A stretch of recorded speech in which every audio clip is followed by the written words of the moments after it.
Observe bien. Il y a ce monde. Nous sommes à l'intérieur. Des milliards et des milliards de créatures. Seul Allah connaît le nombre de ces créatures depuis le début de la création jusqu'à sa fin. Et il y a cette personne, au milieu de ces milliards de créatures, qui a été choisie par le doux, le clément, le tout miséricordieux. Seigneur de Ibrahim, Isa, Moussa, sur la paix, de Muhammad sallallahu alayhi wa sallam. Ceux qui ne sont pas musulmans les appellent Abraham, Jésus, Moïse, etc. Quel est le plus gros cadeau qu'Allah a donné à ses prophètes et messagers? Qu'est-ce que c'est? L'argent, l'or, les diamants, des terres, des châteaux, des palais? La plus belle chose qu'il leur a donnée, c'est la guidée. Et quand on y réfléchit bien, c'est ce que Allah t'a donné à toi aussi en tant que croyant. Vous voyez la miséricorde d'Allah. Et qu'est-ce que la guidée? Est-ce que les gens seulement savent réellement ce qu'est la guidée? Subhanallah. C'est le chemin qui mène directement à lui. Allah t'a mis sur un chemin qui mène vers lui. Il t'a posé sur ce chemin qui mène vers lui. Tandis que beaucoup d'autres n'ont pas mérité, n'ont pas été choisis à cause de telle ou telle raison. Allah est le plus savant et il n'est injuste envers personne. Bien au contraire, il est rempli d'amour. Il ne cesse d'accepter le repentir de sa créature, tant qu'elle est en vie.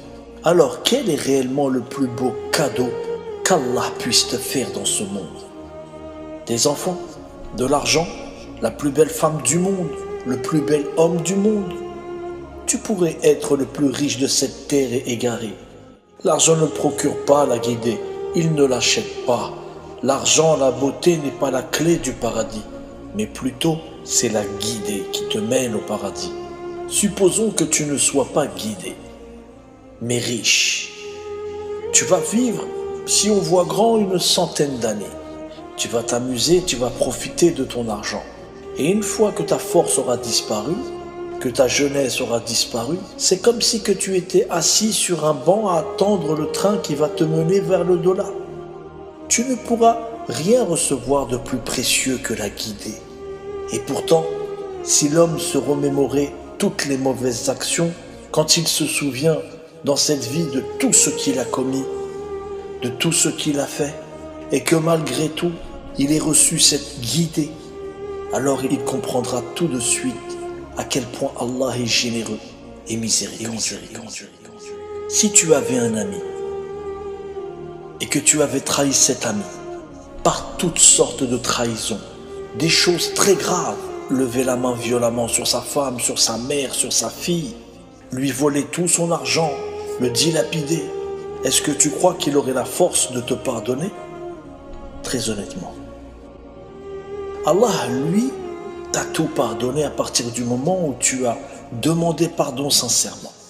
Peut-être que toi, ça ne te paraît pas énorme, parce que tu n'as pas commis de choses graves, mais sache qu'il y a dans ce monde des gens à qui Allah a pardonné et qui ont commis des choses extrêmement graves, allant de la sorcellerie au meurtre, à la vente de drogue, à la prostitution, à beaucoup d'autres choses terribles que certaines personnes ont commis.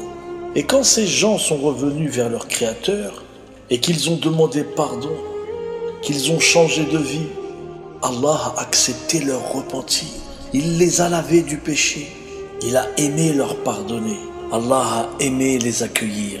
Si vous saviez ce que certaines personnes ont commis dans le passé, vous seriez peut-être parmi ceux qui les montreraient du doigt en disant « Ce sont des gens horribles, ils n'ont pas le droit au paradis après ce qu'ils ont fait. » Mais sachez que ceci est la mentalité de l'homme. Allah est bien au-dessus de sa création. Si nous savions à quel point Allah nous aime et est miséricordieux envers nous, notre corps se briserait. Alors bien sûr, il est très difficile de se rappeler de tout cela lorsque nous souffrons et que nous avons mal, lorsque nous n'arrivons pas à avoir dans nos mains ce que nous désirons, ce que nous demandons depuis longtemps à Allah. Mais Allah connaît l'avenir, pas toi. Allah sait ce qui est bon pour toi. À toi d'être patient et d'avoir confiance en lui. Il t'a donné le même cadeau qu'il a donné à ses prophètes et messagers, la guider. Que demander de plus? Une fois cette vie finie, qu'est-ce qui te sera profitable? Cette guidée ou ton argent? Ta femme, ton mari, tes enfants, ta voiture, ta maison? Tu vois, Allah sait ce que nous ne savons pas. Si on te disait tu as le choix entre deux choses, de l'argent illimité, mais tu ne seras pas guidé, ou la guidée, mais tu n'auras pas d'argent. Choisis entre ces deux options. Que choisirais-tu? Si tu choisis l'argent illimité, après ta vie, à quoi te servira-t-il? Par contre, si tu choisis la guidée, tu sais qu'après ta vie, tu auras le plaisir illimité pour l'éternité. Et dans sa grande générosité, Allah a permis à certaines personnes d'être à la fois riches et guidées.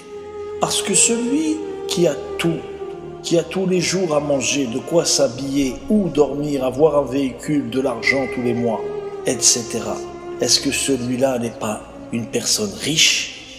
Quand on parle de riche, on voit tout de suite les palais, les centaines de millions. Ça, c'est être excessivement riche. Celui qui a de quoi manger, s'habiller, qui a une femme, un homme qu'il aime, des gens qu'il aime, des enfants qu'il aime, qui est propre dans sa religion, qui est correct avec les gens, qui est généreux avec les autres, qui nourrit le pauvre, qui a un beau et bon comportement, celui-là est riche.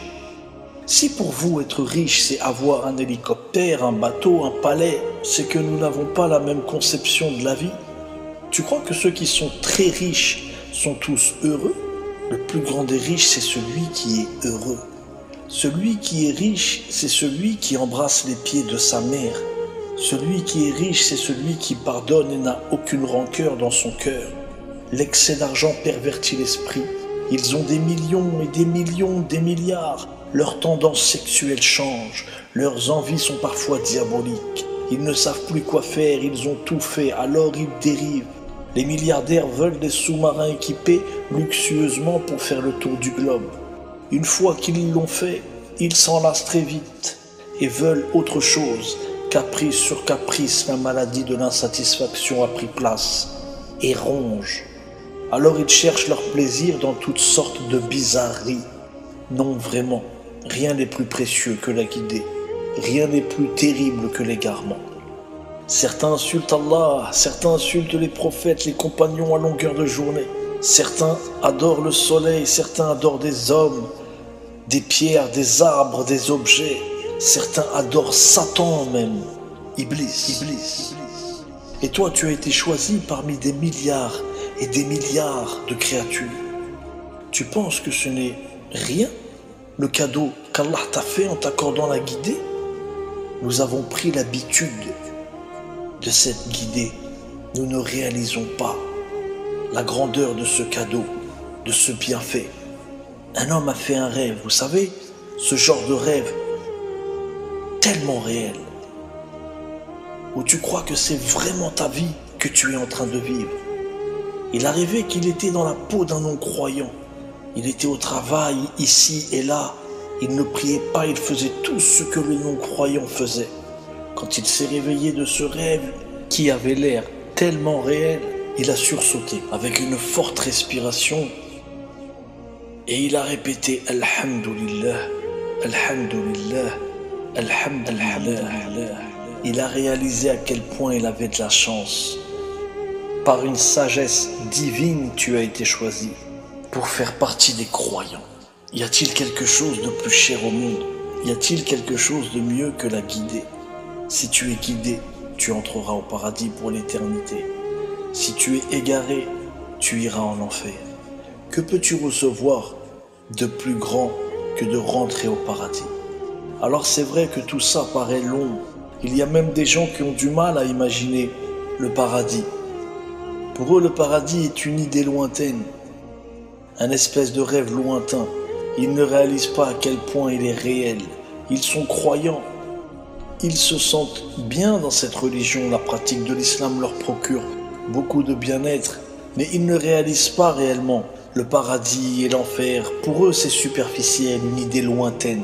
Bien sûr, ils ont peur de l'enfer et espèrent le paradis, mais ils ne se rendent pas bien compte à quel point c'est réel.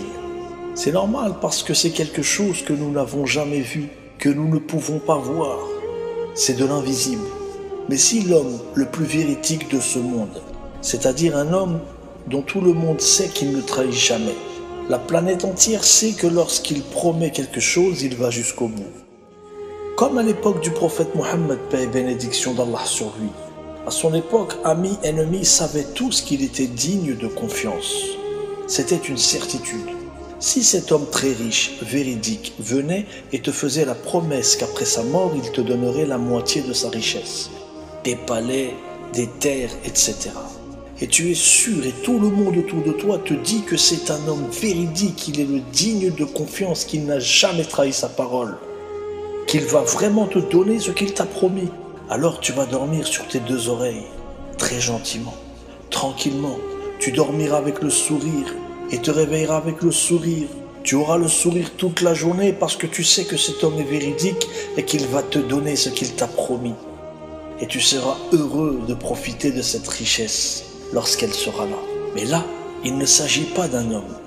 Il s'agit de celui qui a créé les hommes, le miséricordieux, qui nous promet les plus grandes richesses qui existent et qui ne sont pas comparables à celles que nous connaissons.